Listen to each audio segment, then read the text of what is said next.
Hello everyone, this is MV, broadcasting from Cardiff. It's 12:42 in the afternoon here, early morning in North America, afternoon in Europe.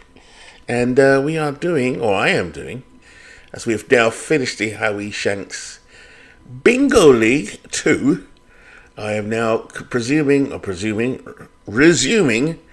1982 replay, which I just started recently. A few errors when I set up the league. But it's all good at the moment. I had to restart it a few weeks ago, and here we are at the moment. The only issue I have at the moment is every game seems to be scheduled for night. Not sure what I did there. So, Steve, help. That one? Oh, there we are. It's as simple as that. Just changed it today. Right, got it. That was quick. So I rebuilt the schedule myself, and I just realised you can do whatever you want just by clicking on day-night, so that seems to be okay. So I was wondering if that would affect temperatures, etc., etc. And I saw in the chat recently, someone was asking about ballparks being assigned. Now, as I recall, 1982 is a Dave Cook product, so the ballparks were assigned. All I had to do was line up the photos.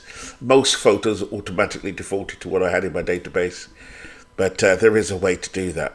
Steve, I'm sure, or Beatles internally, will do that. But here's 1982. I chose this season because it's the season after the strike, which means the Dodgers are the champions, defending champions. I'd like to do 81 at some point, but I've already started with 1982. A fascinating season because it was a couple of seasons just before I kind of got into baseball. But by now I was aware of baseball as a teenager, coming into my teens. So, just a quick look. I'll take particular attention to New York, who that season had a pretty bad season by New York Yankee standards. And looking at their lineup and roster, I was quickly able to identify that their first base situation is not the best. Got John Mabry and Dave Collins there. Their second base, Willie Randolph, is pretty covered. Third base, they've got some veteran leadership there with Greg Nettles. Shortstop, Bucky Dent in there, but I've seen Roy Smalley play, and he's been pretty good. I didn't realise what a big bat he had as a slugger. He had 20 home runs in the real 1982. So he's hit a few. So I'll pay particular attention to that. It says Clyde King is the manager. I always remember Clyde King being a GM in my teenage mind. So, there we are. I've downloaded all the logos and all of that, so it fits quite nicely. So, let's get into it, really. So, if I've just worked out how to discover night and day, that will mostly occur for double headers or Sunday night games. It is Tuesday, it's Monday the 5th in the game. And here we go. So, I look around to see if there's any particular pitching matchup I'd want to see. There's Tom Seaver playing for Cincinnati. Joaquin Andujar, and I need a big pitching matchup is what I like to see. And if there isn't one, or any particular game I want to see, or star that I want to see, I move on. I'm not managing any one particular team, although, like I said, I pay close attention to the Yankees. There isn't anything I see here that jumps off the bat, J.Morris. We could do Pittsburgh, Detroit, because I know Steve and Beatles eternally follow both teams. I know Big Clue's a big Cincinnati fan. Hence the name Big Clue. I know there are some Cleveland Indian fans out there in the community, and I definitely know there's at least one Boston Red Sox fan. I don't need to say his name too much, but it's Al Red Sox fan. So here we go. So let's go into the game. We're going to do Pittsburgh coming into Detroit. And I have a better stadium than that for Pittsburgh, Detroit, but I'll leave it for now. I play computer, human. I do both, to be honest, human, or computer. But if you do that, it won't let you do the game properly. So for Pittsburgh, as they come in with a 1-2 record, Baumgarten will start for them. That's my Britishness, excuse me. But he's a lefty, so although the computer's suggesting this, let's see what it does, and we can play around with it. The computer's saying J.Morris will start. That's fine, and that's what we're going with. Does that look like a versus lefty lineup? You wouldn't take out Gibson, really. There are no players that I think are platooning, so that's good. So here we go. Both teams in lineups, so Pittsburgh. There we are. Jason Thompson doesn't have a card, but we'll come back to him later.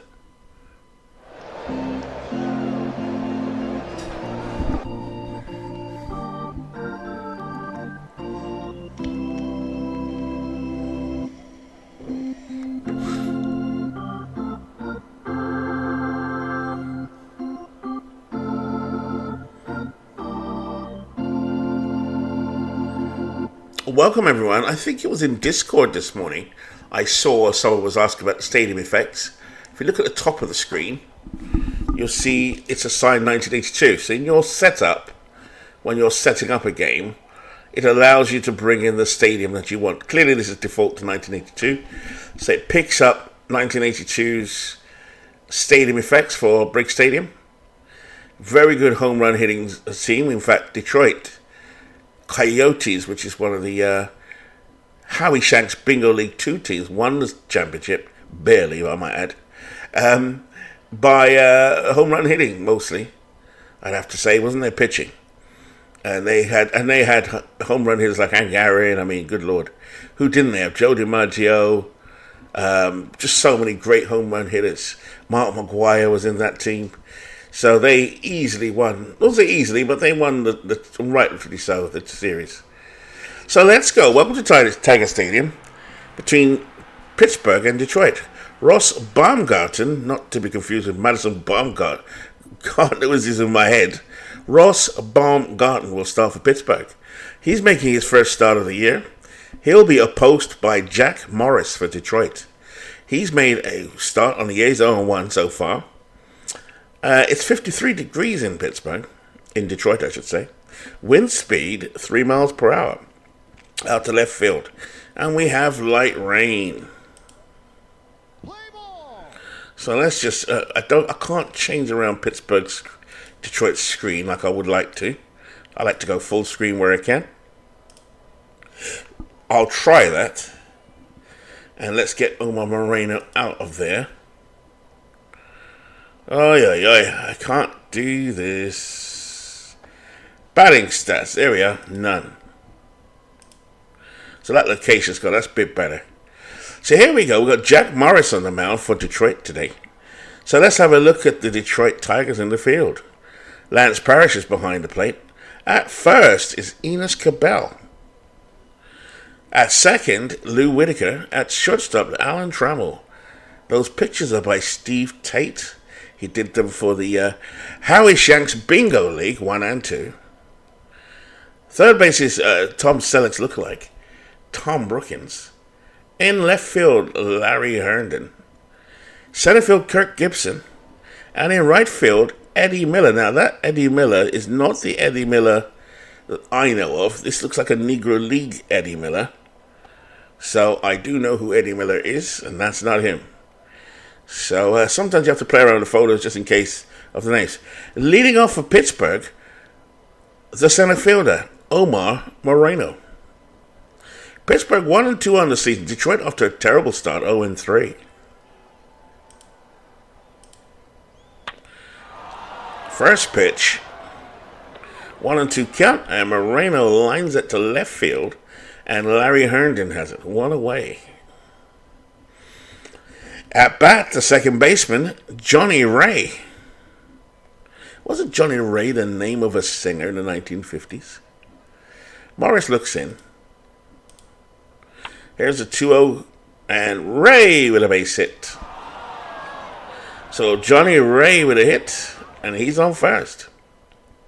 Up next, the Mad Dog himself, batting third, Bill Mad Dog Madlock. Here's a 2-1. There goes Ray. And Ray will be safe at second, and a flip to Cabell by Morris gets the runner. At the plate, Jason Thompson, man on second. That's Johnny Ray.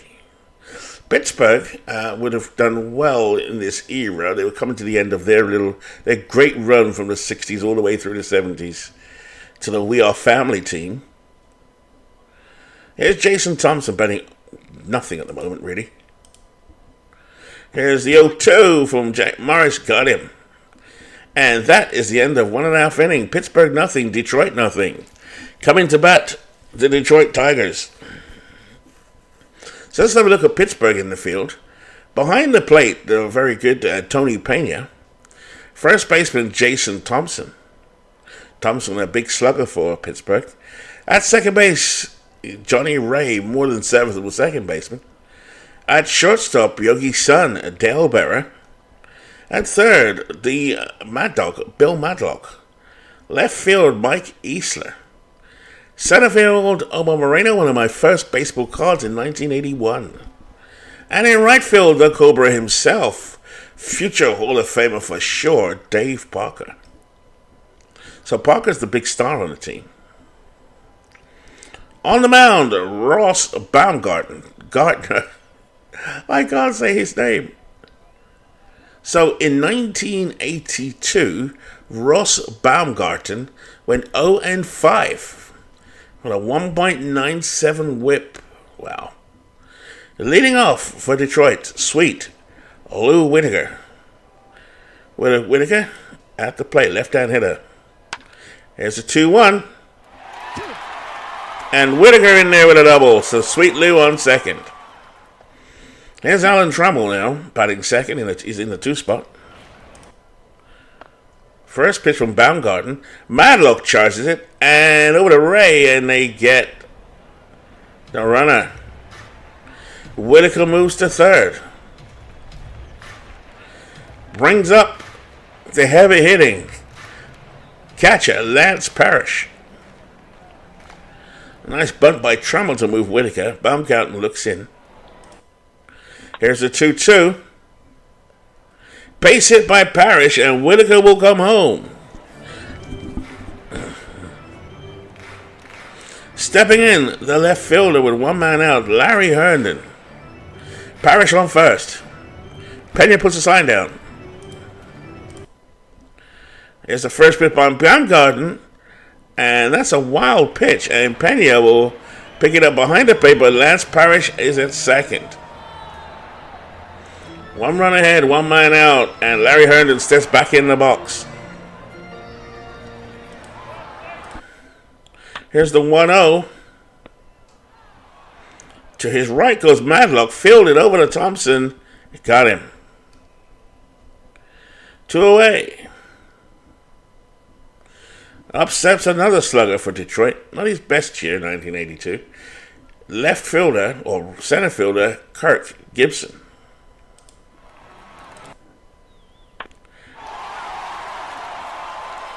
Gibson skies it up into left field. Easler under it, and he's gone. So after one complete, Detroit edge ahead, 1-0. Morris now with a 1-0 lead on the bump. Here's the left-hand hitting slugger, Dave Parker. Parker hit 29 home runs in 1982. Wasn't his best year by a distance. 1-0, 0-1. Base hit, and Parker's going to get a double. So a double for Dave Parker. Stepping into the box, the left fielder, Mike Easler. Easler had 15 home runs in 1982.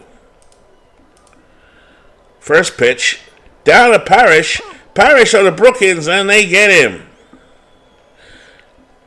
So the first pitch there was a ball. Parrish gunned it down to third, and they got the runner. Dave Parker jogs back to the bench. 1 out for Pittsburgh. Morris looks in. Easler at the plate. It's the 1-0. Easler down to right field, and Eddie Miller will take that on the run. 2 away. That's not the Eddie Miller we are used to. 2 out now for Pittsburgh as Tony Pena, the catcher, steps into the box. Pena batted .296 with 11 home runs and 63 ribbies. Up the middle, Trammell to his left, fires it over the first, got him. And that's the end of 1.5. Detroit 1, Pittsburgh nothing. Ross Baumgarten on the mound. Here's Enos Cabell. And Cabell takes the 1-2 up the middle, base hit. That's the third hit for Detroit. Stepping in from the right-hand side, the third baseman, Tom Brookins. Brookins not much of a hitter, as Baumgarten fires over the first. Cabell is safe. Cabell not much of a threat to steal at first. And there's a bunt, and Cabell will get to second as Brookins bunts him along, and 1 out. Here's Eddie Miller. Miller getting a game. Didn't really play much in 1982.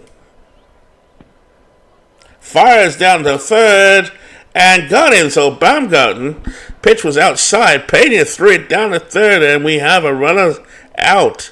Madlock sweeps the tag on Cabell. 2 away. Detroit lead 1-0. Detroit after not a good start, 0-3. Baumgarten looks in. Miller is ready. Here's the 0-1. Up the middle, nice play by Johnny Red, second. And they get Miller. And that is after 2 complete now. No runs, 1 hit, no error for Detroit. After 2 complete, Detroit 1, Pittsburgh nothing. Leading off the top of the third, Dale Berra. Berra hit .263, 10 home runs and 61 RBIs. J.Morris on the mound. Morris went 17-16 in 1982 with a 4.06 ERA. There's a pitch, and Berra into the hole to Trammell. Trammell fires it over to Cabell, 1 away. Enos Cabell. Another one of those names I recall from my youth, 32 years old. Up at the plate, with 1 out, top of the third, the pitcher, Ross Baumgarten. Baumgarten, a left-hand hitter, not a threat to hit. And struck him out. J.Morris has his second strikeout. J.Morris, a key player in the 1984 Detroit Tigers, and I believe later on with the Twins. Stepping in now, Omar Moreno. 0-for-1. Moreno down the line to Cabell. Cabell pick it up and carry it to the bag. And just like that, after 2.5, Detroit 1, Pittsburgh nothing. Pittsburgh had no runs, no hits, no errors. Then we go to the bottom of the third. Baumgarten on the hill. J.Morris at the plate, the pitcher.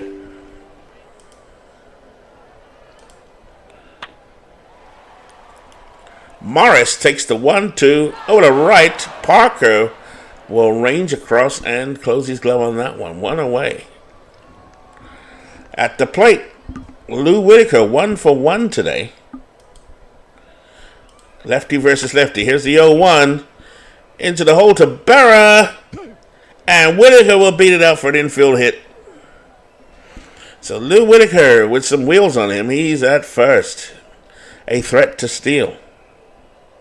First became aware of Detroit actually in 1981, Detroit Tigers. I was a little young man. I went to New York, and I remember watching a baseball film around Ron LeFleur, who was a speedy, if I remember, outfielder for Detroit in the 70s, late 70s, and he had gone to jail, as I recall, starring LeVar Burton. So later on today, I'm going to try